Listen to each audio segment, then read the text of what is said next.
Pernah kepikiran nggak, apa sih yang terjadi kalau ada orang yang ngemplang pajak di Indonesia? Nah, Mahkamah Agung baru aja nih ngeluarin aturan baru yang bener-bener ngubah peta permainan. Ini bukan cuma sekedar update hukum biasa loh, ini adalah sebuah pergeseran besar, dan kita bakal bedah tuntas semuanya dalam beberapa menit ke depan. Jadi ini bukan sekedar memo internal atau surat edaran biasa ya.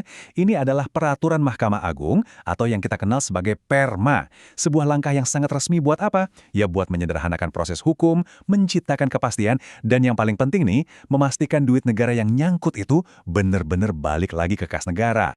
Oke, ini dia agenda kita. Pertama, kita lihat dulu apa sih masalahnya dengan pidana pajak. Terus, kita bahas aturan barunya. Lanjut, kita ikuti alur investigasinya. Gimana jejak uangnya dilacak? Nah, yang seru nih, kita lihat pilihannya. Bayar atau penjara? Terus gimana putusan akhir hakim? Dan terakhir, kenapa semua ini penting banget? Yuk, langsung aja kita mulai. Oke, kita mulai dari yang paling fundamental dulu ya. Kenapa sih Mahkamah Agung sampai perlu bikin aturan baru? Emangnya sistem yang lama itu kenapa? Ada masalah apa sebetulnya? Nah, jawabannya tuh langsung dari Mahkamah Agung sendiri. Mereka mengakui loh kalau sebelumnya tuh belum tersedia ketentuan yang jelas. Coba bayangin deh akibatnya. Hakim di Jakarta bisa mutusin A, hakim di Surabaya buat kasus yang mirip banget bisa mutusin B. Kacau kan? Inilah yang namanya perbedaan penafsiran. Hasilnya, ya jelas, ketidakpastian hukum. Buat kita sebagai warga negara, buat para pengusaha, semuanya jadi bingung. Dan yang paling bahaya tentu aja, potensi kerugian pendapatan negara. Uang yang harusnya buat bangun jalan, sekolah, malah bisa hilang entah kemana. Nah, disinilah Perma 3 2025 ini datang sebagai jawaban. Untuk membereskan kekacauan tadi, langkah pertama yang paling logis adalah bikin definisi yang super jelas. Siapa aja sih yang bisa dianggap sebagai pelaku dalam kasus pidana pajak?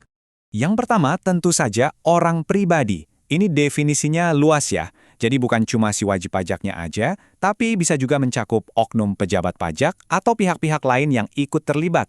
Kedua, ada korporasi. Dan coba deh perhatikan, ini cakupannya luas banget. Bukan cuma PT, tapi juga yayasan, BUMN, firma, CV, semuanya masuk. Jadi aturan ini benar-benar nutup semua celah, nggak peduli apa bentuk usahanya. Dan yang ketiga, ini nih yang menarik, ada pihak ketiga. Artinya apa? Artinya jaring hukumnya sekarang diperluas.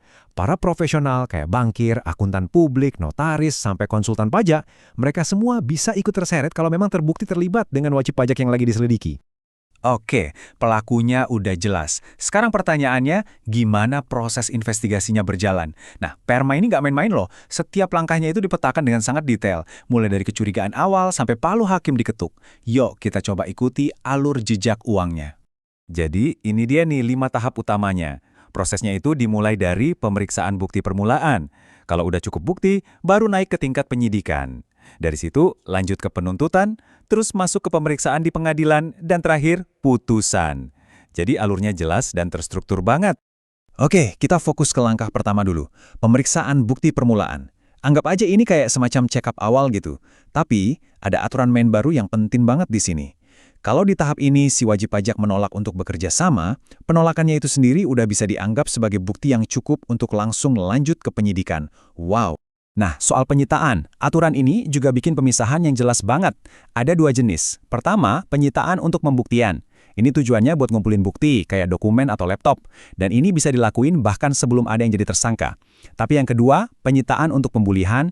Ini tujuannya buat ngembaliin kerugian negara, misalnya nyita rumah atau mobil. Nah, ini baru bisa dilakuin kalau udah ada penetapan tersangka. Jadi adil kan? Nah, sekarang kita masuk ke bagian yang menurut saya paling mengubah permainan dari aturan ini. Ini adalah momen krusial, sebuah persimpangan jalan buat si terdakwa. Pilihannya cuma 2, bayar lunas utang pajaknya dan bebas dari ancaman penjara, atau siap-siap hadapi konsekuensi penuh. Coba lihat timeline ini. Ternyata, Perma ini ngasih 3 kali kesempatan buat terdakwa untuk bayar lunas semuanya, pokok pajak plus sanksi-sanksinya. Kapan aja?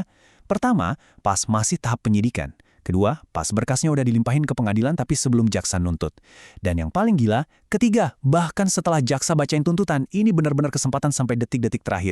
Terus, apa yang terjadi kalau mereka bayar lunas sebelum putusan? Nah, ini dia intinya. Kalau terdakwanya itu orang pribadi dan dia lunasin semuanya, hakim bakal tetap menyatakan dia bersalah. Tapi, dan ini tapi yang besar, dia nggak akan dihukum penjara. Dia tetap kena denda sih, tapi yang penting pintu penjara tertutup rapat. Ini jelas insentif yang super kuat biar uang negara cepat kembali. Nah, kalau untuk korporasi, hukumannya ya denda. Oke, itu tadi skenario kalau terdakwa mau bayar. Terus gimana kalau mereka nggak bayar? Apakah hukumannya bakal dipukul rata? Nah, disinilah aturan baru ini menekankan satu kata kunci yang penting banget, proporsional. Jadi hukuman itu nggak bisa lagi asal gebiah-uyah. Hakim sekarang diwajibkan untuk melihat kasusnya secara mendalam. Apa sih peran si terdakwa ini? Dia otaknya atau cuma ikut-ikutan? Terus, seberapa besar keuntungan pribadi yang dia dapat? Semua ini dipertimbangkan. Tujuannya satu, bikin hukuman yang benar-benar pas dan adil sesuai dengan perbuatannya. Terus, gimana kalau udah divonis denda tapi nggak dibayar juga?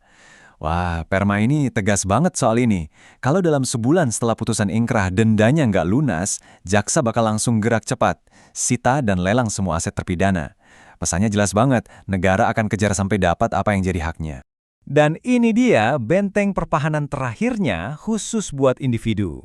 Kalaupun semua asetnya udah dilelang dan ternyata masih nombok alias nggak cukup buat bayar denda, maka siap-siap ada pidana penjara pengganti yang menanti. Jadi bener-bener nggak ada jalan buat lari. Oke, kita udah ngebahas semua detail teknisnya. Sekarang, yuk kita coba mundur sedikit, lihat gambaran besarnya. Kenapa sih semua aturan ini penting banget dan cuma buat dunia hukum, tapi juga buat ekonomi Indonesia secara keseluruhan?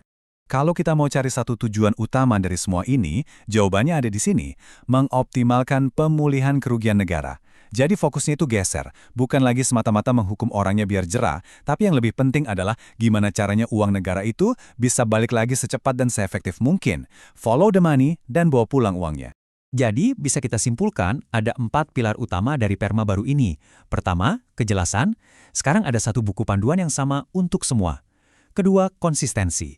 Nggak ada lagi tuh putusan yang beda-beda untuk kasus yang mirip. Ketiga, efektivitas. Prioritasnya adalah balikin uang negara.